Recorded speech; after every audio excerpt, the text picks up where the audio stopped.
oui, un lieu assez incongru, le vestiaire de sport, de là où je travaille. Et qu'est-ce qui tient ma caméra? C'est un rouleau de papier de toilette. Je te jure, quand il n'y a pas de raison de ne pas faire de vidéo, il y a toujours un moyen de trouver. Ok, pourquoi je te fais cette vidéo-là? C'est parce que je n'arrive pas à utiliser Facebook en direct. Je pense qu'il y a un glitch partout sur Instagram. Donc, j'ai décidé de t'enregistrer cette vidéo-là et je vais la publier. Et tu auras ta vidéo coûte que coûte, ok? 4 types de comptes Instagram. Je sais que certains d'entre vous se posent la question, est-ce que je devrais mettre mon entreprise sur Instagram? Alors, pour nourrir cette réflexion, j'aimerais partager avec toi 4 façons de voir Instagram. D'abord, le but d'Instagram, en général, c'est d'éduquer, d'aider les gens, de les informer, de les distraire et de vendre. OK? Bon, maintenant, le type de... Et puis, il faut que tu décides après à qui tu parles sur Instagram. Mais aujourd'hui, je veux vraiment que tu prennes le temps de penser quel type de personne tu es pour être sur Instagram. Alors, est-ce que tu es plus au centre de l'image? Est-ce que tu veux rien savoir de te montrer, etc., etc. Donc, c'est pour ça que je partageais 4 catégories de comptes Instagram. Le premier, c'est celui des mentors, des enseignants, ok? Donc, ceux dans les coachs, les gens qui montrent comment faire les choses, plus mon style. Donc, pour ces gens-là, il s'agit en fait de comptes qu'on appelle partage d'informations. Donc, est-ce que ça, c'est toi?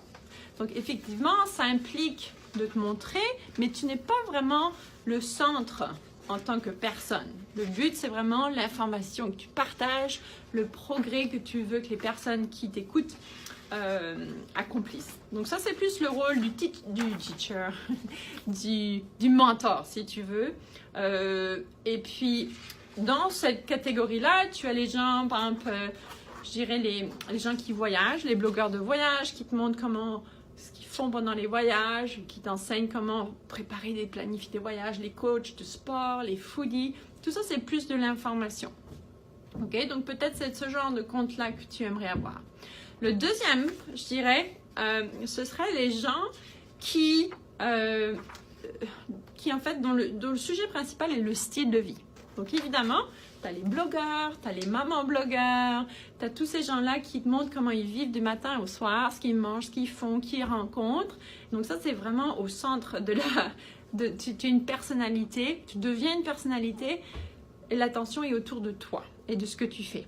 Donc ça, c'est peut-être plus toi. À toi de voir. Je rentre là-dedans. Là-dedans, j'ajoute le monde de la mode, etc. Donc ça, c'est pour ce qui est le style de vie. Donc je répète, on a numéro 1, le mentor, le coach. Le deuxième, c'est plus le style de vie, comme tu partages ta vie. Je regarde mes notes parce que je ne veux pas trop manquer de choses. Et je dirais la troisième catégorie, c'est pour les personnes qui n'aiment pas trop se montrer, mais qui sont spécialisées dans un domaine. Par exemple, qui sont les meilleurs dans comment faire des muffins vegan santé. Donc là, tu vas avoir des comptes qui ciblent vraiment comment faire les muffins. Puis c'est des superbes comptes avec des muffins de toutes sortes qui sont pris de toutes les formes. Mais ça va être des experts. Experts en muffins, ça peut être des machines, experts en n'importe quoi. Mais si tu veux, le centre d'attraction du compte, c'est vraiment la chose dont tu es experte. Et non plus toi et comment tu te sens, etc. Donc, en général, pour ces comptes-là, c'est des gens qui sont les meilleurs, les tops dans leur secteur, donc que ce soit la boulangerie ou autre chose. Ça peut être, par exemple, des photographes de mariage, qu'est-ce que j'ai comme des stylistes en décor, des photos un peu glamour. Tout ça, c'est des gens spécialisés, comme par exemple spécialisés dans les rouges à lèvres, tout ça. OK? Donc, c'est pas tant sur la personne que sur le produit. Et la dernière, ce sont pour ceux qu'on appelle les spécialistes du design. C'est-à-dire, c'est ces comptes où t'aimes ou t'aimes pas, mais la photo ou la vidéo est irréprochable. Donc, c'est les top photographes, les top architectes, les top comme si c'est un compte en noir et blanc, il n'y a aucun défaut. Donc, moi, j'appelle cela les styles de designer. Donc, ce sera les comptes plus design. OK? Donc, est-ce que ça, c'est toi? Est-ce que c'est quelque chose qui t'intéresse? Est-ce que c'est ce genre de compte que tu aimerais nourrir? Donc, on répète. Le premier, enseignant, coach, Le deuxième, ton style de vie.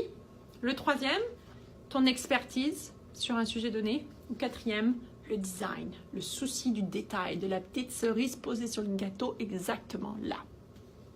À toi, je veux dire, pense-y et ensuite choisis la catégorie qui te ressemble le plus et ça va t'aider beaucoup à en fait choisir le contenu dont tu vas parler. Alors maintenant que tu as vu cette vidéo-là, partage-la avec des amis qui sont entrepreneurs ou qui se posent la question, est-ce que je devrais être sur Instagram? Comment on s'y prend pour vendre sur Instagram? Avant de vendre quoi que ce soit et de construire sa communauté, c'est quel genre d'Instagram je veux avoir. Alors à très bientôt. Ciao, ciao!